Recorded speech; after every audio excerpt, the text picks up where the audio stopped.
Hello friends, welcome to TrendTech Guide. Today I will show you how to clear browsing history on Mozilla Firefox. So let's start. You can see I am here in Mozilla Firefox. Now I'll go to these three dots and over here you can see history. Click on this. Over here you can find clear recent history. Tap on it and you can see this pop-up will appear. Now you can see here is option to time range to clear. You can drop down this and see last hour, last 2 hours, today or everything. Now I'll go with last hour only. And also we can see clear the browsing and download history, cookies, cache, active logins, forms, search, everything is checked on.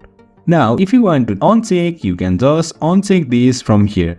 Now also you can clear the official site setting and official website data as well by just checking over here. For now I'll not check this on and hit on this clear now. So in this way we can clear search history in Firefox. So if you find this helpful, don't forget to subscribe. Have a good time.